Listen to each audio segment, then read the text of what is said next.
Hey everyone, I know I've been making a lot of creationism videos lately and you're all probably tired of them at this point, but I found another one I just couldn't pass up. It's just too good. Basically, there are a bunch of scientists, actual scientists supposedly, all edited together in a video, each of them giving a sentence or so on the evidence for God. Usually, of course, related to their field. Some of these guys have familiar faces. I don't want to say too much more, so without further ado, let's roll the clip. As a scientist, microbiologist, biochemist, as a geologist, neuroscientist, physician, biologist, and an engineer. We're going to go through each of these segments quickly, so you better keep up. There's a lot of nonsense being spewed per unit of time. Also, if you told me that some of these scientists were being taken out of context, I wouldn't be surprised either. But regardless, you'll find extremes in any field of science, or in any field really. Just because someone's a scientist doesn't mean their thinking aligns with the scientific community. It could very well be the opposite, and there's no avoiding that. But what you can do is look at the proportion of scientists. What percentage of biologists disagree with evolution and believes in creationism? It's most definitely lower than the general population. And if it's significantly lower, which it is, then that says something about which side science takes. I know you're trying to make it appear as if intelligent design has scientific backing, but it really doesn't. Just because you can cherry pick some scientists does not make that a fact. I think there is overwhelming evidence for intelligent design in nature. Okay, so we have our first familiar face already. It's funny, there are so few biologists that actually believe in intelligent design that it's almost like I've seen all of them before. Michael Behe, I did a video on him before. He's kind of infamous for his argument of intelligent design. Basically, he claims that there are certain biological systems that are too complex to have evolved through evolution. Anyway, I'll give him a good score for the creativity of his argument. Sadly, it doesn't really hold up and his claims have been debunked multiple times by the rest of the scientific community. That being said, I don't want to poison the well any further, so let's address what he said. This is overwhelming evidence of intelligent design in nature. Well, I'm just gonna have to disagree with that claim. The evidence in nature very well points to evolution by natural selection, but like Richard Dawkins says, it gives a very interesting case in which things could appear to be intelligently designed, because that's just how evolution works. But yeah, this has been beaten to the ground too much already, so let's move on. I see intelligent design in the history of life. I don't know how the history of life could ever prove intelligent design, but what does he mean by intelligent design here? Is he subscribing to the young earth as told by the Bible? Because technically the word intelligent design only really means the world and the life on earth is designed by an intelligent being. You could still believe in it while also believing the earth to be old, and that distinction is big, especially if we're talking about the history of life. But yeah, natural history most definitely is against the idea that the Christian God created the universe. For one, there's human evolution itself, which already disproves everything. in the genetic code of life. Okay, so they kind of only cut in the last bit of a sentence he says, so there's no way to see if he actually believes in intelligent design or not. So for all we know, this could be a dishonest cut. I mean, I don't want to assume that right off the bat, but just wanted to bring that up as a possibility. Anyway, I would love to know what this evidence is that resides in the genetic code of life. My specialty right now is leaning towards the side of DNA and bioinformatics, and the more I learn about this field, the more I don't believe in intelligent design. So yeah, let's leave it at that. In the molecular machines inside our cells. I guess that's kind of like the idea of irreducible complexity that Michael Behe always claims. Well, maybe it wasn't a great idea for me to respond to this video after all, since these arguments are all very vague, so there really isn't much to say.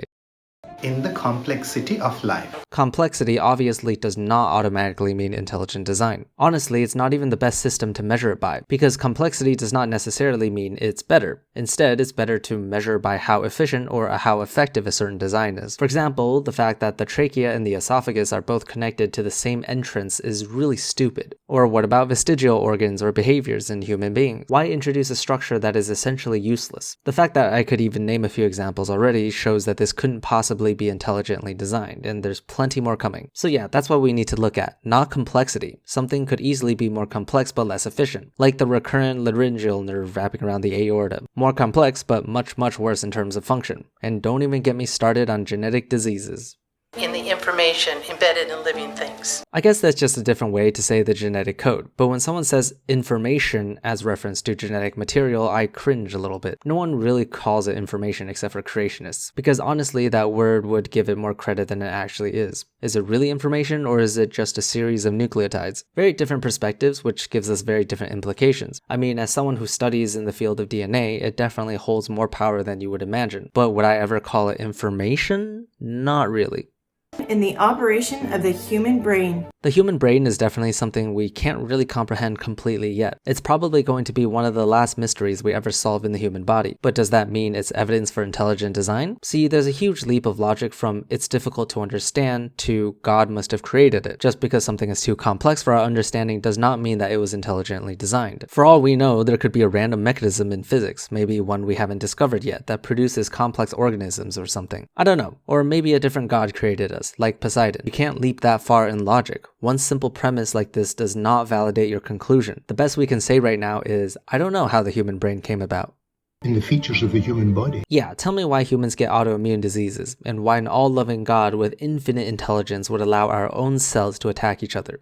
In the chicken and egg causal circularity of life. No, that is literally just a brain teaser told to elementary school kids. ASAP Science has a good video that explains which came first, but the reality is you can't say for sure which is first because it blurs the definitions of the words chicken and egg. At what point is a chicken a pre-chicken? You can't draw a definitive line. In reality, evolution is an incredibly gradual process, and the pre-chicken and pre-egg eventually blurs into a chicken and egg. The flaw here is not in the process or of a paradox of some sort, it's in our definitions of words, and where we draw these boundaries between species.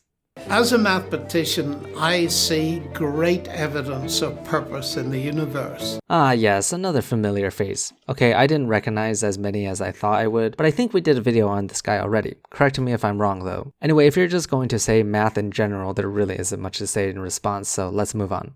As a molecular biologist, I see evidence for design everywhere I look, pretty much. Design from evolution. Nature is incomprehensible without inference to purpose and to intelligent design. Why do we need an inference to purpose? What does that even mean? Why do things need to have a purpose? Why does life on Earth in general need to have a purpose? There's no objective purpose to any of these. We create our own purposes, our own subjective purposes for our own lives. But in the perspective of the universe, why is there any reason to believe a purpose exists at all? I mean, sure, if you believe in the premise that our existence must have a purpose to it, then it's easy to fall into the rabbit hole and take the next step in believing in intelligent design. But not only is that still a massive leap of faith, the premise still has no evidence to begin with.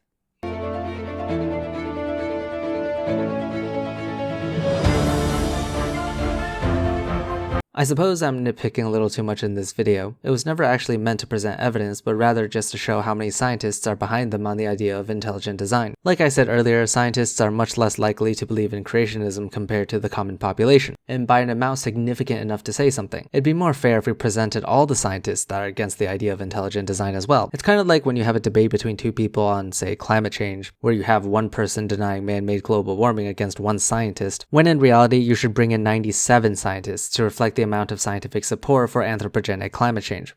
The properties of the universe as a whole, and our planet in particular, were fine-tuned for our benefit and for our survival. Yeah, but there are so many planets, stars, and galaxies out there that there's bound to be one suitable for life. And you just happen to be here because it's physically impossible for you to be in an inhabitable planet. And then you claim that your planet was intelligently designed. It's like a fish in a puddle thinking the puddle was designed specifically for itself. In my view, the fossil evidence clearly points to its intelligent design. You'll have to go into a lot more detail than that to even have a discussion on fossil evidence. But if you deny things like radiometric dating, then you're already wrong.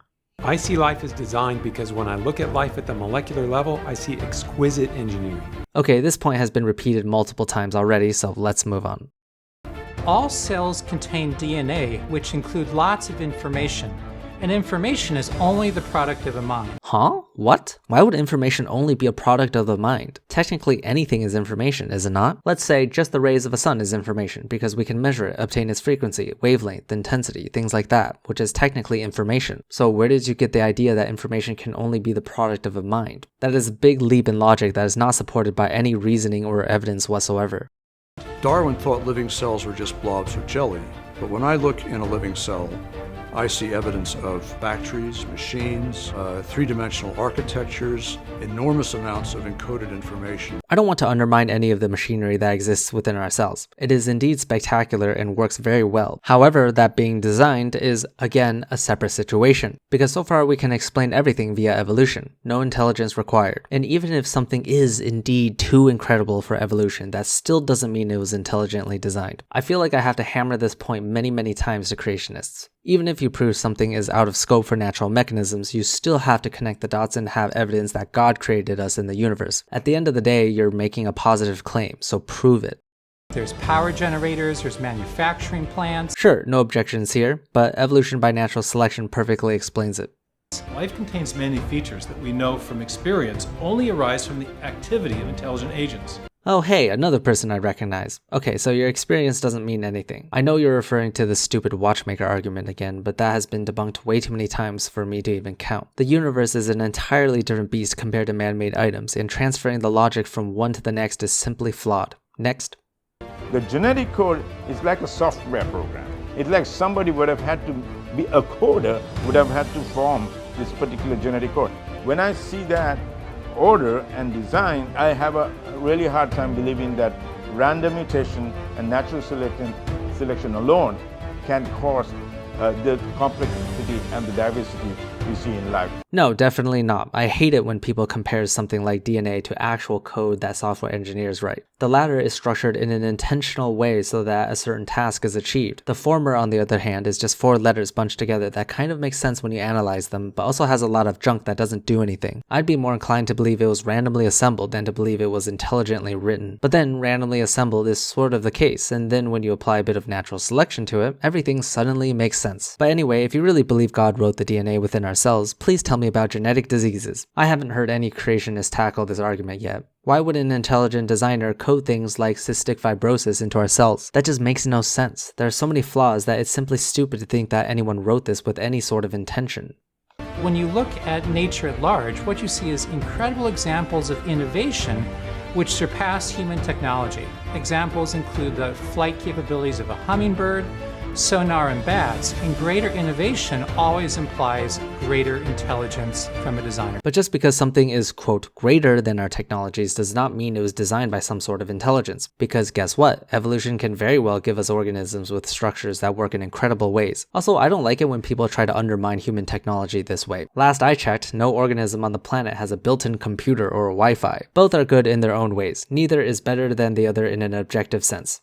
If you read the message from the molecules, it's really clear. They say clearly, intelligent design is the source of life.